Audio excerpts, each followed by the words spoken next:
Hello दोस्तों, आज मैं सिखाने वाला हूं एक चार्ट को एनालिसिस कैसे करते हैं। यानी जो स्टॉक का जो चार्ट होता है, अभी तक हम निफ्टी बैंक निफ्टी की बात करते थे आपके साथ। अब हम आपको सिखाने वाले हैं कि शेयर को कैसे हम एनालिसिस कर सकते हैं, कैसे हम एक दिन पहले पता करें कि कल को ये स्टॉक जाने वाला ऊपर या आने वाले दिनों के अंदर इस स्टॉक के अंदर मूवमेंट हमें देखने को मिल सकती है।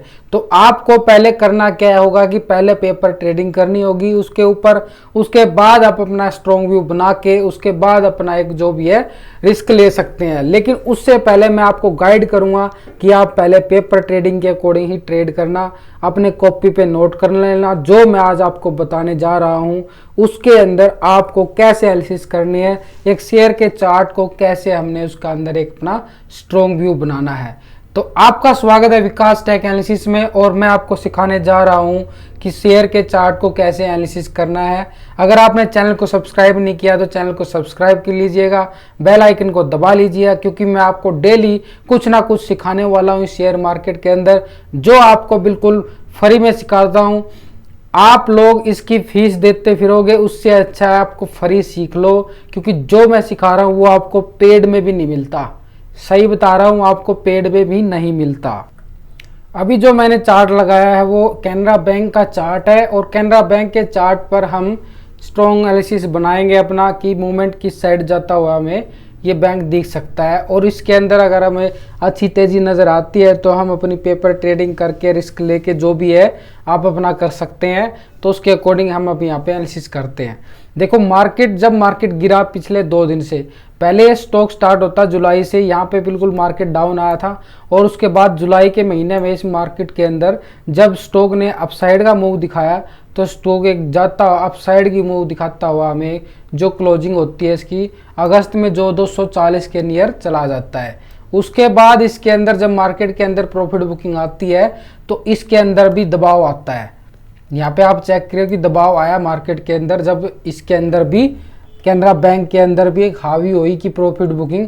देखो, जब मार्केट पे दबाव आता है तो हर शेयर पर दबाव आता है, और वो शेयर पे दबाव आता है तो हमें लॉस भी खाना को पड़ जाता है, या कुछ चीज़ें हम सीख के उसको होल्ड कर सकते हैं उस पोजीशन को कि अपना यहाँ पे सपोर्ट आ रहा है, इसके अकॉर्डिंग हम आगे ट्रेड करेंगे, उसके अकॉर्डिंग हम इसको होल्ड कर लेते हैं। जो कुछ होता है चार्ट पे होता है, चार्ट को एनालिसिस करना सीखना ही पड़ेगा आपको। तो हम बताते हैं कि इसके अंदर कैसे इसने वापस मार्केट जब गिरता है तो इसके बाद जब इसने जो 20 दिन की जो मूविंग एवरेज है, जो रेड लाइन है, जो 20 दिन की मूविंग एवरेज है, इसको इसने क्रॉस कर दिया, और उसके बाद जो इसकी सपोर्ट आ रही थी जो ग्रीन लाइन है, जो 50 दिन की मूविंग एवरेज होती है, जो ग्रीन लाइन है, इसका बिल्कुल सहारा लिया इसने।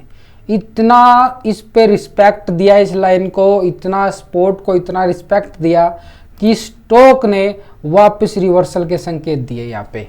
ठीक है दोस्तों, क्योंकि यहाँ पे एक स्ट्रॉन्ग सपोर्ट आ रही थी 50 दिन की, और उसके बाद इसने इसका रिस्पेक्ट दिया, और इसके बाद रिवर्सल के संकेत हमें नजर आए।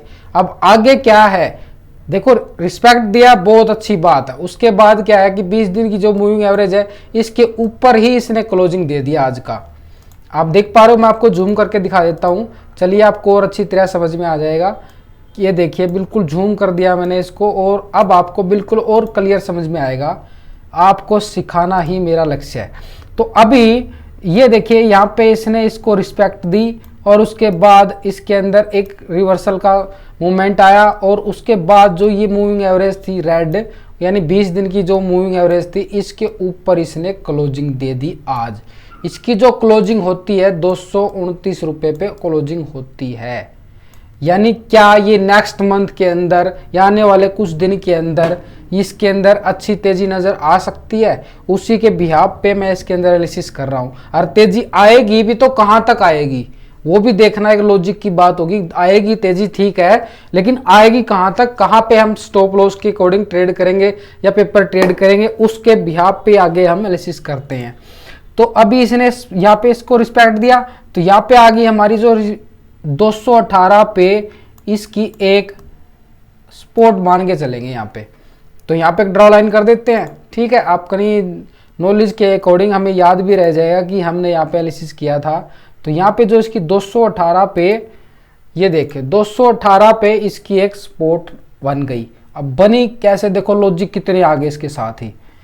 हर चीज़ के पीछे ना एक लॉजिक छुपा होता है और वो ना चार्ट पे एनालिसिस करते करते पता चल जाता है। मुझे भी अभी पता चला। देखो यहाँ पे इसने सपोर्ट लेके मार्केट ने अप साइड मूव दिया, ठीक है। उसके बाद मार्केट थोड़ा ये स्टॉक ऊपर गया और उसके बाद इसके अंदर प्रॉफिट बुकिंग आई और उसके बाद भी यहाँ पे सपोर्ट लिया, ठीक है, यानी 218 पे ही, ठीक है। और उसके बाद मार्केट जाता अप साइड और उसके बाद मार्केट आता नीचे और उसके बाद भी 218 पे ही सपोर्ट लेता है। तो कितनी जगह आपको यहाँ पे सपोर्ट नजर आई, क्यों ना ये स्ट्रॉन्ग सपोर्ट बन जाए। तो बन गई है स्ट्रॉन्ग सपोर्ट, ठीक है दोस्तों। अब बात आती है कि हम इसके ऊपर आगे का व्यू क्या रहेगा, ठीक है। अब मार्केट देखो यहाँ से गया ऊपर, उसके बाद फिर ऊपर गया। तो ये देखिए आपने देखा होगा एक पैटर्न होता है, इसके पैटर्न के अकॉर्डिंग मैं एक लाइन कर देता हूँ यहाँ पे। मार्केट कैसे सीधा बिल्कुल अपने तरीके से जाता हुआ नजर आया। तो ये यहाँ पे अगर हम देखें तो ये देखो कितनी अच्छी तरह से इसके अंदर एक ट्रायंगल पैटर्न भी बन गया, ठीक है। अब आगे की बात, अब हमें क्या नजर आ रहा है। देखो मार्केट यहाँ से ऊपर गया, यहाँ तक गया 240-42 तक मार्केट गया है, ठीक है। तो ये स्टॉक जाता है 240-42 रुपए तक। तो हमारा जो पहला रेजिस्टेंस बनेगा अप साइड की उम्र तो 242 रुपए की तरफ बनेगा, ठीक है। और नीचे की तरफ 218 का हमारा सपोर्ट बनेगा। तो बिल्कुल सिंपल आपको बताया है कि बिल्कुल 218 के स्टॉप लॉस के साथ और रेजिस्टेंस हमारा होगा ऊपर के साथ 242 रुपए का। इसके अंदर फ्यूचर ऑप्शन के अंदर भी ट्रेड होती है, हर तरह से ट्रेड होती है, क्योंकि ये फ्यूचर ऑप्शन का स्टॉक है, बैंक निफ्टी का स्टॉक है। इसके अंदर अच्छी ट्रेडिंग मूवमेंट हमें मिल सकती है आने वाले समय के अंदर। यानी कैनरा बैंक के अंदर हमें जो नज़र आ रहा है, इसने जो अपनी रिस्पेक्ट के साथ इसने वापस रिवर्सल का संकेत दिया है, वो इसके अंदर एक स्ट्रॉन्गनेस दिखाता है।